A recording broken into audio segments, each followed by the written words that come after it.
We are joined by Frank Schaeffer.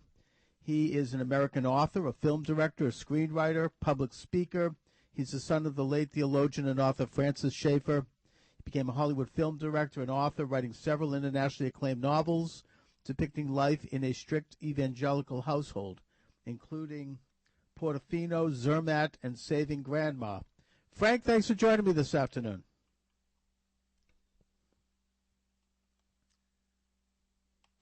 There we go. Frank, thanks for joining me this afternoon. Sorry about that.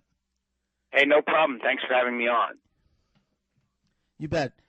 Frank, you touch upon, of course, a theme that is and has always been universal, and I think you could argue that it's almost hardwired into the human person, and that seems to be a belief in God, what we call in the Western democracies God, what's called other names in other parts of the world. But the principle being that there is a divine being, there is a lawgiver that exists outside of human manipulation. You have obviously had great experience with this in the organized sense, in that you grew up, as you say, in a fundamentalist Protestant household. I guess that my question is, I want you to talk a little bit about your story and how you arrived at who you are today in terms of belief. Well, this is going to sound like I'm just pitching a book, but in this case it is what I've been writing about in terms of a new book I've got out called Why I Am an Atheist Who Believes in God. And the subtitle is How to Give Love, Create Beauty, and Find Peace. And your statement about this innate sense of God or the divine being a presence in our lives somehow outside of creation is true. It crosses all cultural lines, all points of history, all social and political lines. And what I've tried to do in this book, Why I'm an Atheist Who Believes in God, is get past the debate between the so-called New Atheist movement and American fundamentalism, where each side vilifies the other, makes truth claims that no one can possibly make, because after all, in the end, this is just a matter of opinion and a sense, but it isn't something that, we're not talking about math or physics here.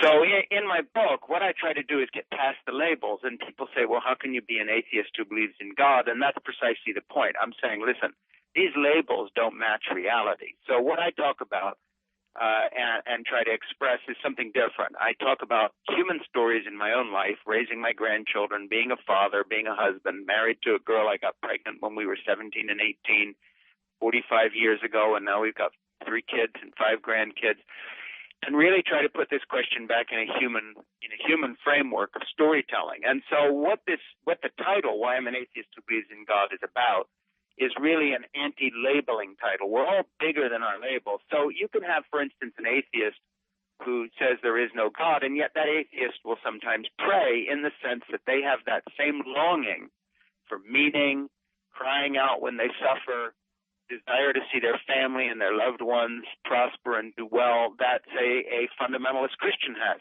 On the other hand, you have a fundamentalist Christian, someone like Billy Graham, who was a friend of my father, who was also an evangelist, who, when Billy Graham would visit my dad in Mayo Clinic when Dad was being treated for cancer before he died in 1984, Billy would tell him, hey, listen, I'm assailed by doubts. Sometimes I don't believe in God. I don't know if there's a heaven or not. I fear death.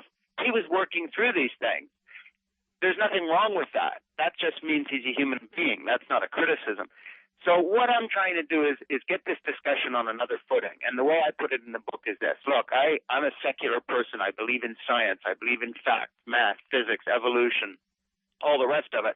At the same time, I have a sense of the divine in my life, like the offstage chorus in an opera, where you sense this presence and it touches you running through and in my life. And those two things coexist. And rather than try to resolve these issues with a one-size-fits-all answer, I am urging people. Yes? Okay, we're having a little technical cutoff here. Frank, I think that I hope you can hear me because we're having a little technical problem. I hear you. But first, there we go. First of all, I mean, I tend to resonate with what you're saying. I mean, I've interviewed over time a lot of people on religious sides, both sides of the religious fence, and I've Right. noticed that when I've interviewed atheists and people part of the so-called atheist movement, they will invariably, in conversation, admit that they are not atheists and that they do believe in some kind of a God or whatever they want to call Right. it. Or there was one case where one guy said, "Yes, I believe in just material existence. Everything is just synapses and bones and Right. and rocks." But he said it with such a almost under his breath. I mean, it was like when I challenged his beliefs. Now, as far as your comments about Billy Graham at your father's deathbed, I mean, I think that describes all religious people, whether they I admit agree. it or not. In that God doesn't come to us through a cell phone. Right. We're no longer in the days of the Bible when God did have, according to the Bible, if people believe that, and I do, that there was an active experience of the divine on earth by certain people. Right. It's now a matter of belief. It's a matter of faith, and that everyone has doubts, and it's because of the mystery of all those things. So I don't think agree. that's inconsistent with beliefs, including Christian Yeah, beliefs. I agree with you. I think I go a step further, and as I said, the subtitle of Why I'm an Atheist Who Believes in God is How to Give Love, Create Beauty, and Find Peace. And I think the way we give love, create beauty, and find peace is to be truthful and to accept the fact that on an evolutionary scale, moments ago we were single-celled creatures swimming around in the mud, and now we're people who write St. Matthew's Passion by J.S. Bach or a U2 album or paint a fabulous picture. The fact of the matter is, if you're a neuroscientist and you don't believe there's a soul and you just think we are, like the way you put it a minute ago, just neurons and brain chemistry and so forth, you still go home and pick up your 9-month-old little girl, you hold her close, you say, "I'll love you forever." You act as if your philosophical and moral presuppositions gave you a framework for meaning. So to me, that is such a contradiction, an absolute denial of any kind of metaphysical presence in our lives, combined with everyone acting as if our lives have meaning, tells me that there is real hope. They do have meaning, in the same way that if you look at the hard, cold necessities of life, sex, food, survival, pattern making in our brains so we can survive, that doesn't explain why people argue about art. People argue about the meaning of the word love. People feel passionate about aesthetic questions that don't have any bearing on survival. So the way I put it is this: yes, we are biological machines, but those biological machines have a pair of eyes that looks on the world as if through a spiritual lens. And if you try to put that together too closely with the fact of how science describes us and demand an answer that covers both facts, I think you're getting outside of the realm of what is humanly possible. So rather what I do is accept the mystery. I accept the paradox. In fact, I embrace it. I say that is actually what human beings are, is this paradoxical mixture of the physical and the spiritual. Deal with it, rather than being embarrassed by it or trying to come up with a Bible reference that solves it all once and for all. Okay, now I believe everything's fine. Instead, revel, enjoy the fact that we are such strange, wonderful creatures here on this little spaceship we call Earth, floating through space, that, we are different, and we look at the world through this spiritual lens.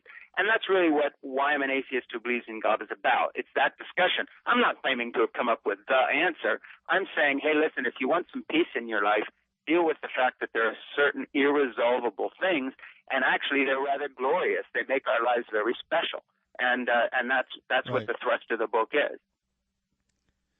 Well, you're talking obviously about the spiritual side of existence, and I don't think that there's a contradiction between believing in the supernatural and science. I know that that's Right. something that is presented by, quite frankly, secular atheistic establishment types who want to create this, kind of dialectical view of Right. the world, and I don't accept that. Well, when I have on atheists, I always say to them, if you don't believe in a soul, how do you explain Aretha Franklin? You know, the Queen Right, of right. Soul. I love that. Yeah, or a lot of other great art. Exactly. Is that just a bunch of air pumping through synapses in the throat?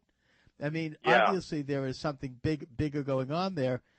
I also would argue that the Torah, and I happen to be Jewish, conception, the very first conception in the book of Genesis, which is that man was and women, it says, by the way, were created in the image of God.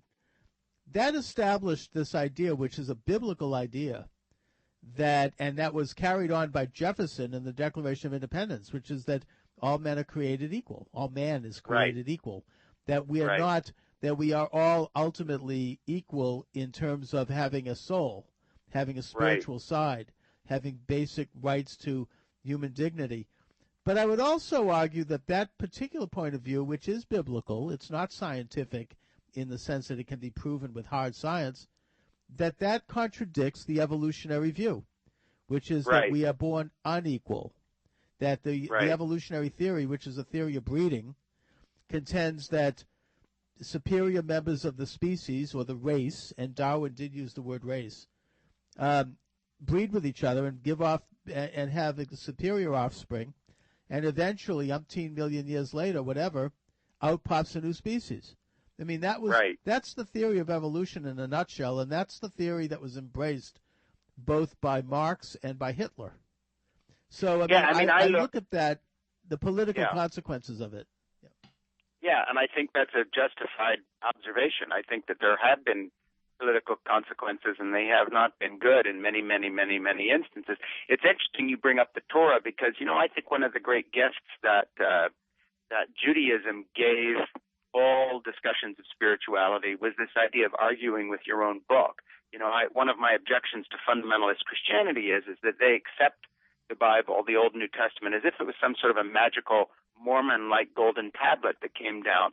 Whereas when you look at the actual Bible and the way it developed in the Old Testament, certainly the New too, there's a terrific human element there that is an argument almost with the two faces of God. I mean, is God this genocidal maniac that condemns Saul for not having killed all the women and children?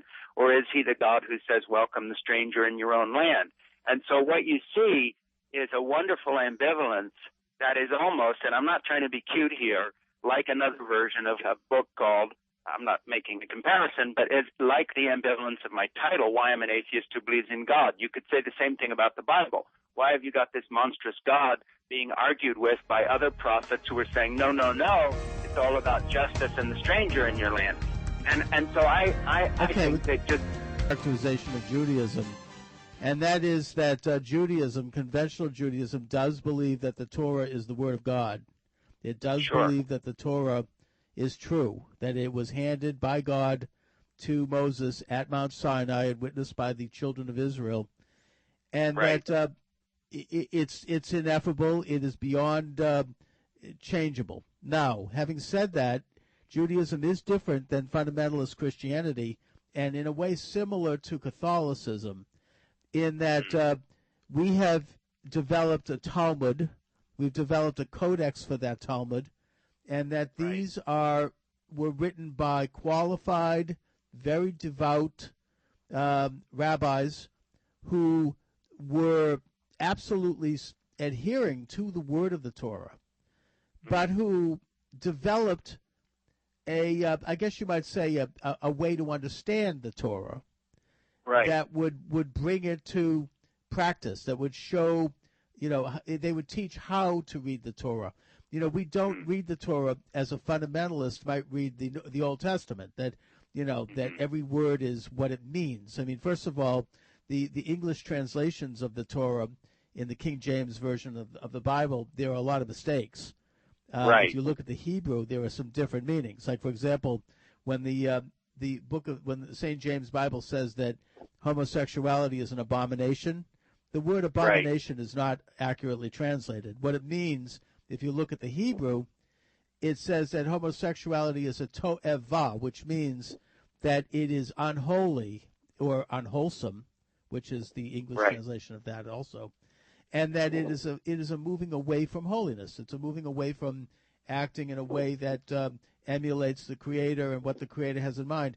But it's not an abomination, and it's forgivable because we also have a concept in Judaism called teshuvah, which means that if you are sincerely seeking forgiveness and you're sincerely trying to go the straight path, you'll find forgiveness no matter how many times you might fall off.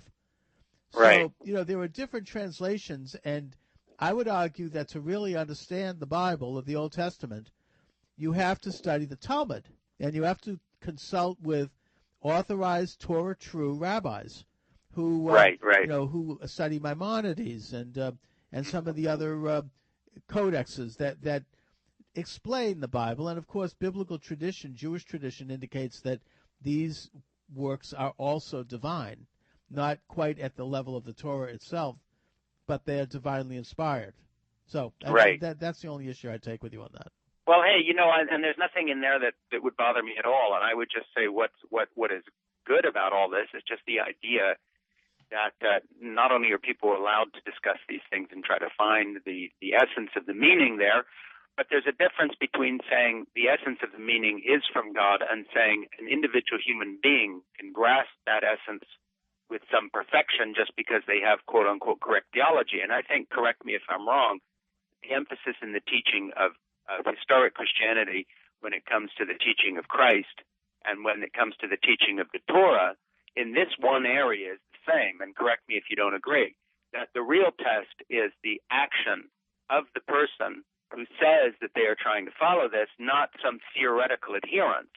So I think that when I read the Old Testament, obviously I'm reading it in English, unfortunately several steps removed from anything original, but what I see there is a call to behave in certain ways and act in certain ways, and when push comes to shove, it is better to be correct, the content of one's character, to act correctly, to show mercy, for instance, than it is to talk about mercy, even if the person who's doing the talking has a more developed theology. So I think in the end, when it comes down to looking at the content of our characters, one of the things that I'm trying to write about in this book of mine is that the real test, say, of fundamentalist Christianity and where it has failed, say, in North America by politicizing so much Christianity through the religious right, that my family, before I left, not my family, but before I left my politics behind in the mid-1980s of that evangelical right-wing political kind of view, the problem there is the sort of harshness and that comes out of that in saying, well, because we have the way of salvation, if you don't believe in Jesus, everyone else is going to burn and go to hell. If you don't come to us in our way, you are lost. Doesn't actually put an emphasis where either the Torah or, for that matter, the teaching of Jesus is, which is not, hey, do you have correct ideas perfectly and understood and expressed with all sincerity, but who are you? And, of course, I think that's the real question the Bible asks us. Who are you? What are you doing? And let's see how this measures. So one of the things I do in my writing in this book and in other books is rather than go to the theological kind of text all the time, what I'm looking at is, for example, from real life and how we deal with our family. Codex of law that mankind can emulate or strive toward. I mean, it was Jethro in the Sinai that developed the concept of limited government by basically showing Moses how to have a separate judiciary and a council of elders. It was Abraham who established the concept of private ownership of property when he purchased the cave God to warned bury people his and wife. said, hey, you don't really want a king. There's a better way to do that. That's right. Oh, there's a fantastic comment in there by the prophet Samuel when he warned the confederacy that was the 12 tribes of Israel not to have a king. So, I mean, and it explains why they shouldn't have a king. So, I mean, these are lessons that are lessons by which individuals and nations can conduct their lives. As far as genocide is concerned, I have to reject that only in that these were situations very specifically where God commanded Moses, and in the case you're talking about, he commanded King Saul to annihilate a very specific group of people at a very specific time in a very specific place. It was not, a call that in any way reflects what's going on today. There are no more Amalekites today. The Talmud says that the Amalekites represented an idea, if you look at it today, which was basically anarchy, the idea of overthrowing all social mores and creating a world that is completely turned upside down. And I think that what we can derive from that today is that we can understand, or try to understand, because I don't think it's possible completely, what it was about this particular group of people that made them so evil that they threatened the balance of the entire world, and the only way for the entire world to be saved was to annihilate those people, as awful as that sounds. But there is a difference between that and the genocides that have been conducted today by atheist philosophies like communism and Nazism, which basically have decided themselves. This isn't God telling them to annihilate the Jews or to annihilate the kulaks or to annihilate, whoever Lenin designated to be removed. This is people trying to replace God, who are saying, we're going to make a perfect world because we believe that these people, or this group of people, is politically incorrect. Right. So I think that we need to differentiate there. Probably these two better. factors, I could make a better choice of words. What I'm trying to talk about is there's things which appear inscrutable, but they open up a discussion within the text about, hey, not only what does this really mean, but the point you're trying to make, and that is, what is this blueprint for a life that actually works, and both for individuals and nations, and the way to get there is not by covering up the blemishes. I mean, one of the reasons I take the biblical narrative seriously is that if it was meant as propaganda, it's the worst propaganda in the world, because you have blemishes, you have problems, you have questions, you have people who go astray, you have heroes that are also anti-heroes. There's a twist of reality to it that even from a literary point of view makes it a good read in the same way that a Shakespeare play is, in that it's not a whitewash of humanity. It's a true warts and all picture with alternatives being offered. So, I think we're very much on the same page on that. No, I've heard the Bible criticized because it demonstrates some awful people and some awful situations, but that's the whole point. It is showing the darker side of human nature as a warning. Now, I don't generally like to wade into the area of the New Testament because I'm not Christian, but I want to comment on something you said there. We have to take another break. Frank Schaeffer is my guest. We'll be right back. And the subtitle is How to Give Love, Create Beauty, and Find Peace, and it's available both on Amazon and in Barnes and Noble, or online on Kindle. So anyway, it's a paperback. It's not expensive. Anybody can get it anywhere. Yes, and if you put your name in the server over at Amazon or Barnes & Noble, up it comes. So check it out, Frank Schaeffer. Frank, I was going to say, with regard to the New Testament, that my understanding is that the believing Christian does believe that the way to to heaven, the way to afterlife, is through belief in Jesus as the sort of the gatekeeper, the intermediary, and that Jesus himself is quoted in the New Testament as saying as much, which I will tell you contradicts the Judaic understanding of Messiah, and in the Judaic sense, you could even argue that Jesus was the Messiah, but this idea of the exclusivity of it, there is a contradiction there between Judaism and Christianity. However, the believing Christian may believe this, that they have a key to heaven, and that they have that through the ministry of Jesus. But they're not. It's not a harm. I don't see that as any big harm. They're not flying, airplanes into the World Trade Center.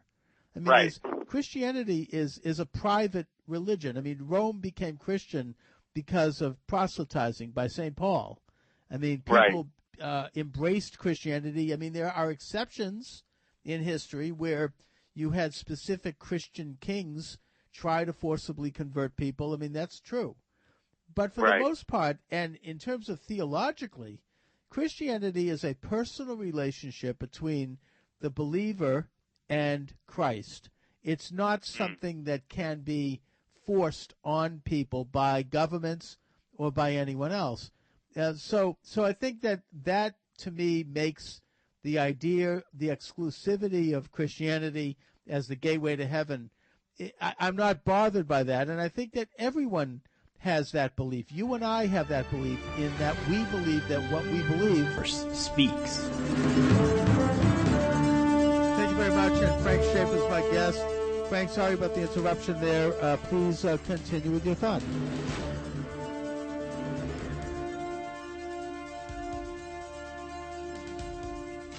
Frank, are you there?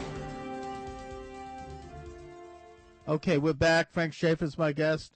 Frank, we're talking about the exclusivity of the Christian faith, that it's the one true way. I would argue that everyone has that, and all groups have that. I mean, if you go to the left, you find, very, very high-minded exclusivity and rage at anyone who doesn't agree. I think that's part of the way people look at the world. I mean, I believe that what I believe is right, because otherwise I wouldn't believe it. What do you say? Frank, I think we're having some technical problems here. I apologize for that. Maybe it's that I'm not hearing you in the headphones. But the contention here being that as I said before the break, I'm not bothered by this idea of exclusivity, this idea that we have the truth and that the truth is there for you, as long as that exclusivity is not partnered with authority, that they can force me. I mean, I could answer to that by saying, I respect your claims of absolute truth. I certainly am open to it. I could learn from it, but I'm willing to take my chances in certain areas where I may depart from your view, and I may not. I may have a different understanding. To my way of thinking, that's part of a diversity of opinion. And I would argue that Christianity, historically, for the most part, with some radio networks, you're welcome to join the program, 844-439-1391. Great. Josh, thanks for joining me. Hi, how are you doing? Great to be with you. Good. I should also mention that you are a spokesman for the Association of Mature American Citizens, AMAC, which is an excellent organization that offers a counterpoise to the AARP, which is dominated by liberal left people with that agenda. So check them out.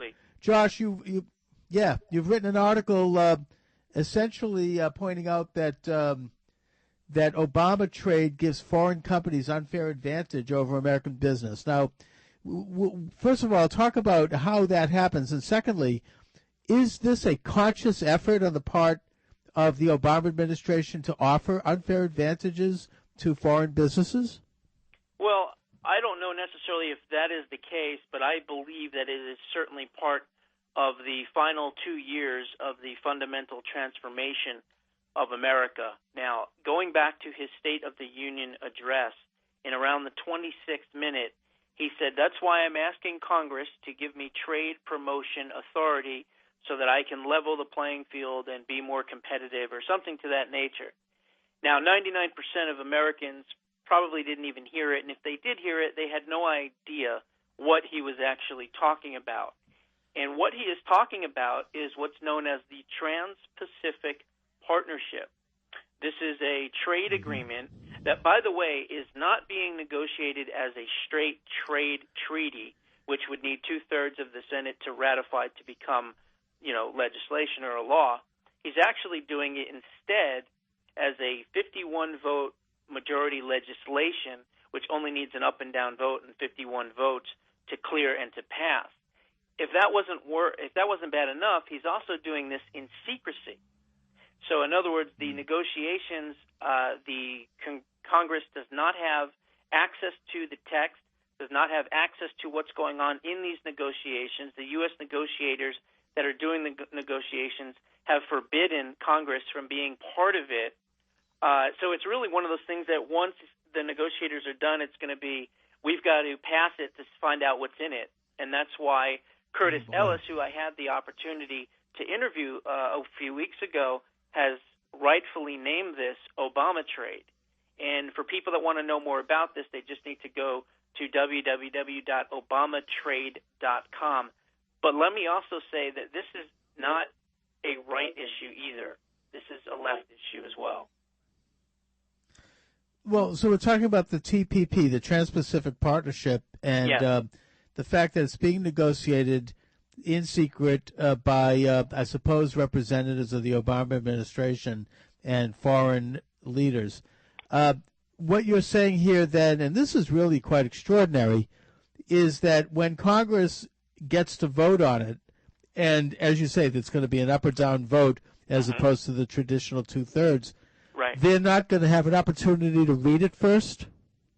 They're not going to have an opportunity to do much of anything because they're going to force it in front of them saying, we have to sign this thing right away. They're going to have some kind of sense of urgency, and they're not going to be able to, at least at this point, be able to mark it up, change it, revise it, or anything. And the reason is because they don't want to. Obviously, Congress would want to, but the Obama administration does not want Congress to be able to do that. Now, let me get a little bit deeper into the details of this thing. This is basically NAFTA on Jose Canseco-type steroids, okay? It's not just a trade agreement. If it was just a trade agreement, that would be one thing. But this thing will actually supersede the U.S. Constitution. It'll supersede the U.S. Supreme Court. It'll supersede state and federal laws. Basically, you have so far 12 participants, the United States, Vietnam, the Sultanate of Brunei, Singapore, Chile, Malaysia, New Zealand, Australia, Japan, Canada, Mexico, and Peru. What this would do is it would submit the United States to a jurisdiction of international tribunals that would be established under the auspices of the United Nations. These tribunals would then, again, supersede the U.S. Constitution, all of those different things. So essentially, here's how it affects businesses. It would empower foreign companies to use these foreign tribunals to enforce special privileges only available to them. It would also exempt foreign companies from EPA standards, which is why the left is upset about this, even whereas American companies would still be forced to comply with those same EPA standards, giving American companies obviously a complete disadvantage when it comes to being competitive in businesses. Also, foreign companies under the agreement would be allowed to litigate American companies for costs associated with governing regulations, something that American companies and others cannot do. So they, again, would be at a disadvantage. There are 700 foreign corporations and businesses currently operating in our country. These companies would then be empowered to skirt our rules and our laws and instead drag U.S. companies before this UN-governed tribunal in order to make these companies comply. Well, I can see where you're pointing out that it does favor foreign companies, but more fundamentally, it's obviously a violation of the letter and spirit of the Constitution. Article 1, Section 8, Clause 3 of the Constitution says that Congress shall regulate tariff and trade policy. Correct. There are other clauses also in Article 1, Section 8 that give Congress the exclusive right to regulate matters of business. We have a free trade zone only inside the United States. That was the original function of the Interstate Commerce Clause, which, of course, was corrupted during the Roosevelt administration. That's another subject. But the point is that what this does basically is it expands or it transfers the ability to regulate trade and the ability to regulate business to an unelected, unaccountable body of faceless foreign bureaucrats and businesses that have no accountability to the American citizen, the American taxpayer. It is not only literally unconstitutional, but it runs against the very spirit of why we have a constitutional system in this country. Exactly. And it is beginning to show, and it's kind of and so wasn't the World Trade Organization and NAFTA. It's really an exposure of the fact that the Constitution at this point in our history has been seriously breached. You know, the fact that this would even be considered is something that it's just another whack at the Constitution and what's left of it.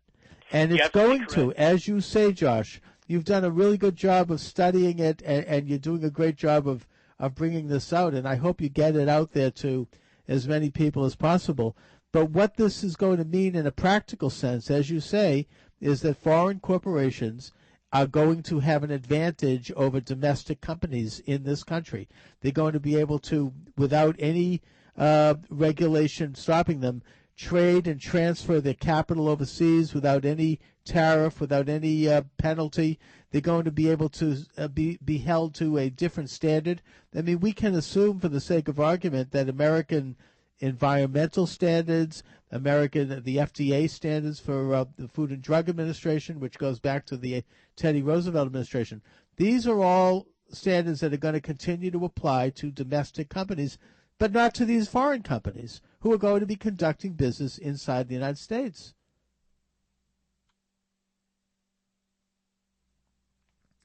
Would that be an accurate description? Anyway, Josh Bernstein's my guest. He is a radio talk show host. He's doing a great job of analyzing this issue. The article is Obama Trade Gives Foreign Companies Unfair Advantage Over American Business.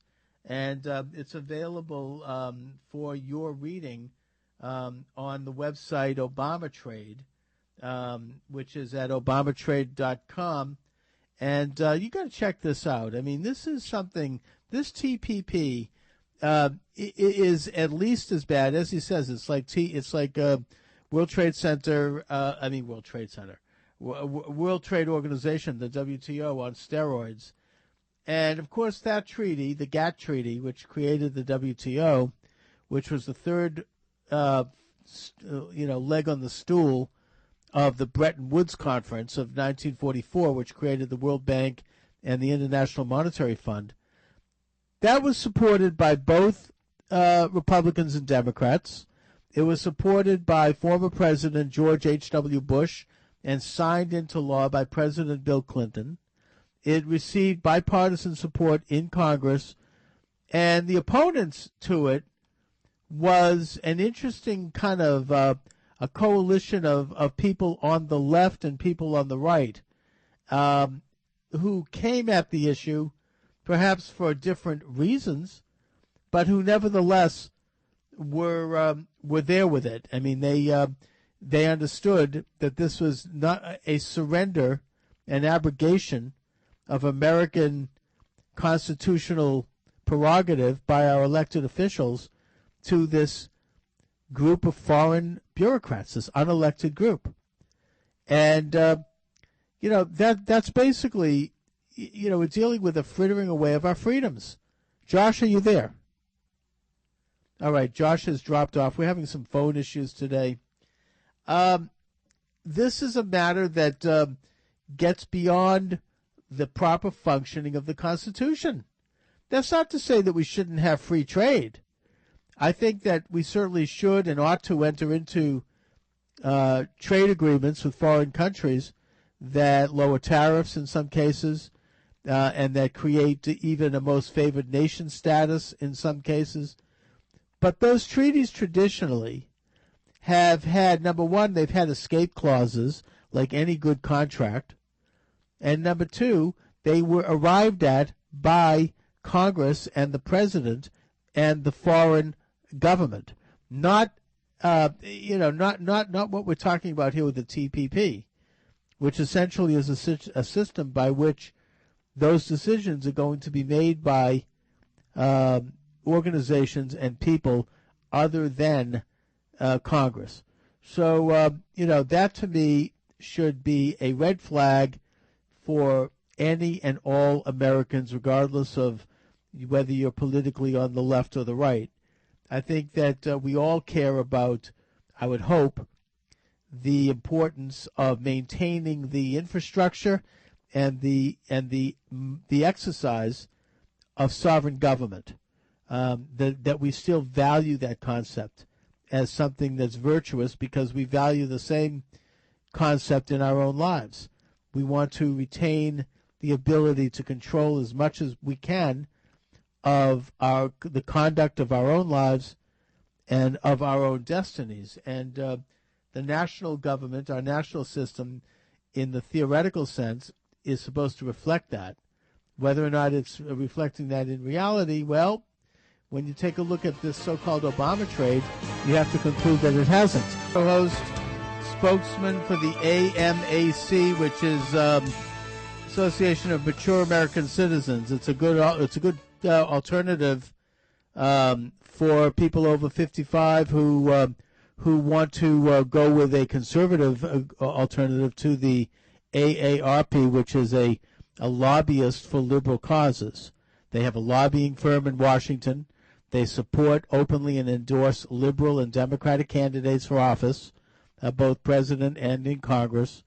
And that's their right. I'm not disputing that. However, there are a lot of retired people who are not on the left, who are conservative, and who would like to find an alternative organization that represents their views. If you want to do that, check out AMAC. Josh, are you there? Okay, we're having some technical problems here. So I first of all, I just want to again thank Josh Bernstein for joining me this afternoon. He's got a great and a very important issue in that he is blowing the whistle on this international treaty, this TTP, by exposing exactly how it is that it's being shoved down the throats of the American people. That first of all, it's going to be voted on in an up and down vote, and the Congress is not going to have a chance to read it. It's probably going to be dropped on their lap, within like 10 hours of their voting on it, and under this idea that this is urgent. It's interesting how that is. Obamacare, urgent, right? We had to deal with this emergency of not enough people having insurance, and guess what happens? We end up with people's insurance policies doubling in some cases, and deductibles doubling, and the American family is screwed, among other things. The president's executive order on immigration, urgent. The urgent crisis of almost 20 million illegal aliens. It's been going on since the 1990s, but putting that aside, suddenly there's an urgency that there has to be amnesty. Okay.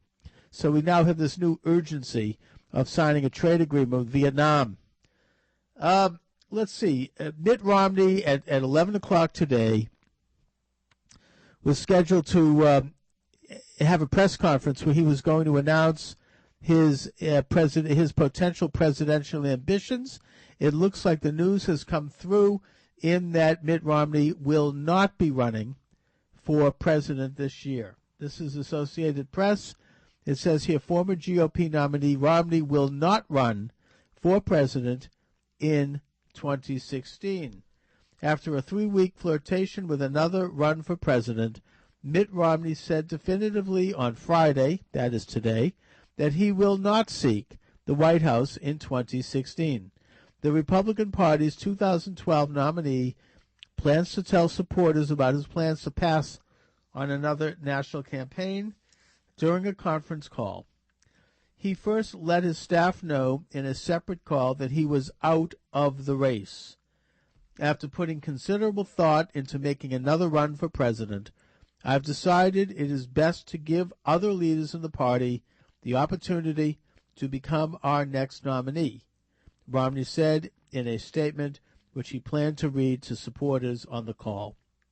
The former governor of Massachusetts had jumped back into the presidential discussion on January 10 when he surprised a small group of former donors at a meeting in New York by telling them he was eyeing a third run for the White House. It was a monumental change for Romney, who since losing in 2012 election to President Barack Obama has repeatedly told all who asked that his career in politics was over and that he would not again run for president. In the days since that meeting in New York, which caught several in attendance off guard, Romney made calls to former fundraisers, staff, and supporters and gave 3 public speeches in which he outlined his potential vision for another campaign. I'm thinking about how I can help the country, he told hundreds of students Wednesday night at Mississippi State University. In that speech, and what amounted to a campaign stop a few hours before at a barbecue restaurant with Mississippi State football coach Dan Mullen in tow, Romney sounded every bit like a politician preparing to run for president. "We need to restore opportunity, particularly for the middle class," Romney said. "You deserve a job that can repay all you've spent and borrowed to go to college." But as Romney sounded out his former team about putting together a new national campaign, he discovered that several of his past fundraisers had already made plans for 2016 and were committed to supporting former Florida Governor Jeb Bush. Thank you very much. So there we have it. Mitt Romney is not running in 2016. Either way, I feel a little sad about it. I like Romney. I mean, he was my governor here in Massachusetts. I think that there are problems with his candidacy, that probably make it so that maybe it's just as well that he is not running. I think that he has some vulnerabilities as a person, frankly, without getting into details, that make him someone who could have been beaten by perhaps a weaker Democrat. In fact, he was beaten by a weaker Democrat, that being Barack Obama. But at the same time, he's a great man. And he was a good governor of Massachusetts.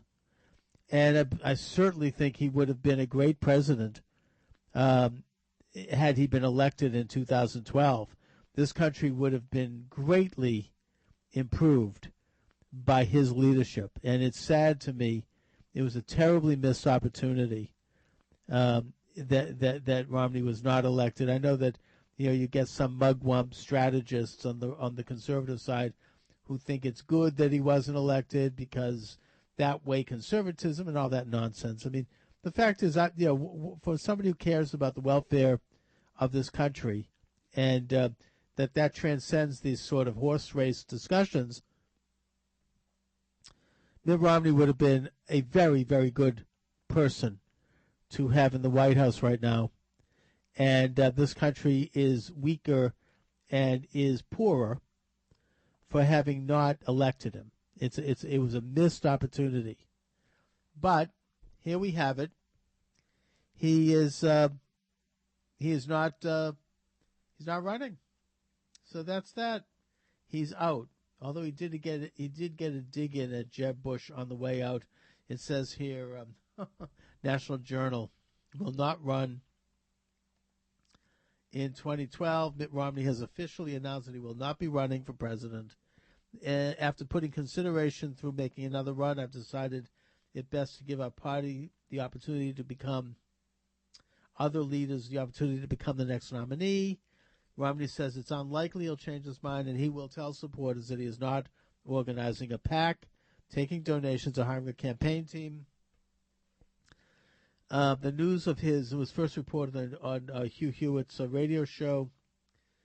In an apparent jab at former Florida Governor Jeb Bush, who was 61 years old, Romney emphasized the need for a fresh face for the GOP. Quote, "I believe that one of our next generation of Republican leaders, one who may not be as well known as I am today, one who has not yet taken their message across the country, one who is just getting started, may well emerge as being better able to defeat the Democrat nominee," he told supporters on the call. "In fact," he says, "I expect and hope that to be the case." I think that's more than a swipe at Jeb Bush. That's an outright slam at Jeb Bush. And I congratulate him for doing it. There are a lot of very good people in the field running as Republicans, one of which I would argue, and where I lean at this very early stage, is with Scott Walker. Scott Walker is a governor who stood up and took on the corrupt left-wing public union establishment in the state of Wisconsin. He did it at great, not only political risk, but at great personal cost. because of the ugly, hateful, thuggish, thick-necked union thugs who poured into the state from all around the country and who were throwing garbage at his children as they tried to make their way to school. In the 1960s, it was unfortunately a decision made by President Kennedy, who I don't think realized the ultimate fallout from it, that basically public employees, people who are paid by the taxpayer, could have unions with the collective bargaining powers and contracts just like a private union. And this is not anti-union. I'm pro-union. I've been in unions myself. I was in Local 24 here in Boston, the local waiters, hotel workers, and bartenders union. And I think unions have a place. I mean, that's free. There's a right to assemble. And I think unions have played a good role in terms of raising the working conditions and the standards and the conditions for working people who need to organize and should organize to represent themselves in negotiations with management at their corporations. I don't have a problem with that. The problem is that this should not be the case with public employees because, number one, public employees are public servants. That doesn't mean they can't support political campaigns or they can't find a means to redress if they have grievances. There could be a means to do that in the public government. They have as much right to do that as employees anywhere else. And if they're being unfairly treated, they ought to have a means by which that can be adjudicated. And they certainly should have the ability to expose the problem if they think there's corruption. There are whistleblower laws for that. But the idea of public employees organizing and demanding benefits that are tax-funded and then being allowed to support candidates for office who will support their position, what that means is that those candidates that they support with their money and with their what's called in-kind support, when they're elected, they represent the interests of the government and their employees and not of the tax coming down the pike.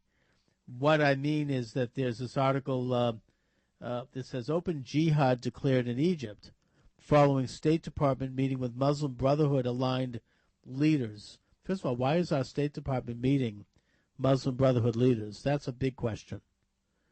Muslim Brotherhood called for long, uncompromising jihad. The Muslim Brotherhood called for a, quote, long, uncompromising jihad, unquote, in Egypt, just days after a delegation of the Islamist group's key leaders and allies met with the State Department, according to an official statement released this week. First of all, I want to know why our State Department is meeting with terrorists and supporters and aiders of terrorism. These people are not you're putting the interests of the United States first. They're enemies of the United States. This is like the communists and the Nazis, pro-Nazi, pro-communist left was in the first 2 years of World War II, when they were supporting Adolf Hitler and Stalin over the interests of their own country. Getting back.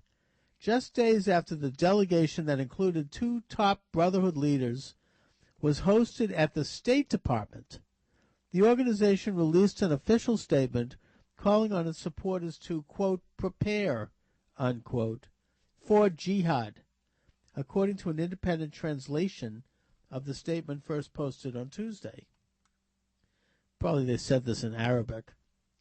The State Department meeting was attended by a Deputy Assistant Secretary for Democracy, Human Rights, and Labor, and other State Department officials. The Muslim Brotherhood statement also was issued just 2 days before a major terror attack Thursday in Egypt's lawless Sinai region that killed at least 25 people.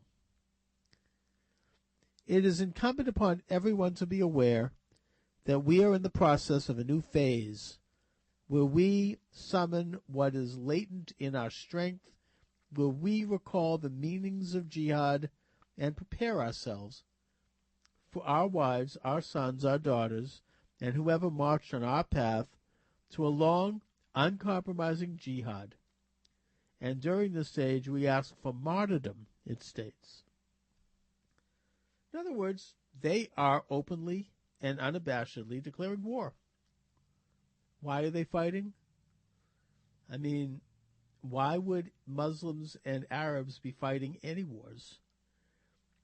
I don't really think that, if you look at it rationally, I mean, they've got sovereignty in, I think the Arabs have sovereignty in over 24, 25 states in the world.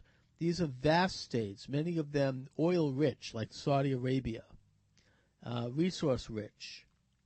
They range, in territory, they go all the way from the Atlantic coast of Africa right through to the Caucasus Mountains. They go from, the Horn of Africa on the east shore right up to the Russian border. This is a vast area.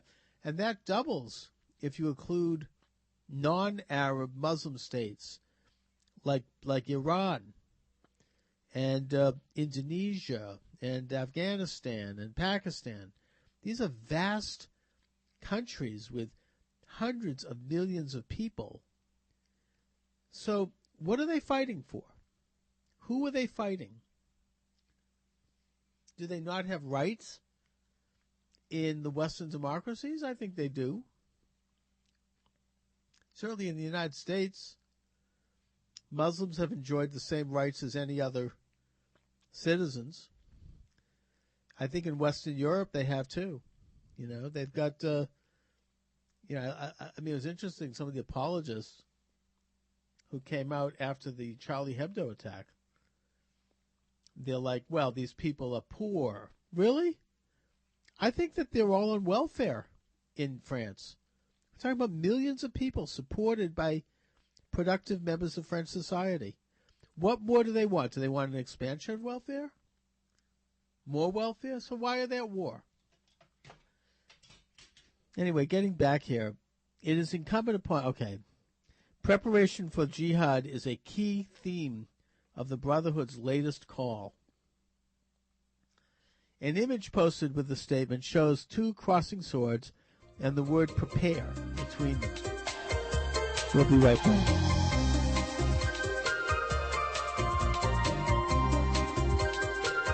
They released a few days after their meeting, showing two crossing swords and the word prepare between them.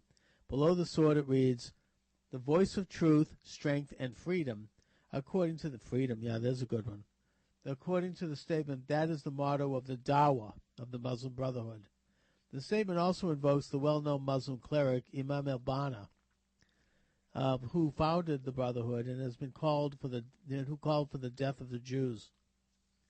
Imam al-Banna prepared the jihad brigades that had sent to Palestine to kill the Zionist usurpers, and the second guide, Hassan el-Hudabai, who reconstructed the secret apparatus to bleed the British occupiers, the system says, which I think was a reference to the Grand Mufti of Jerusalem, by the way.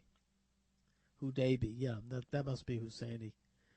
The Brotherhood renewed call for jihad comes at a time when current Egyptian President Abdel Fattah el-Sisi is cracking down on the group and imprisoning many of its supporters who notoriously engaged in violence following the ouster of Brotherhood ally Mohamed Morsi. Egypt experts said the timing of this declaration is an embarrassment for the State Department. I'd say. The fact that the Brotherhood issued its call to jihad 2 days after its meeting at the State Department will be just for endless anti-American conspiracy theories about a supposed partnership between Washington and the Brotherhood, says Eric Tager, a fellow at Washington Institute for Near East Policy. The State Department should have foreseen what an embarrassment this would be. Embarrassment? you know, I mean, I think that that's almost marginalizing and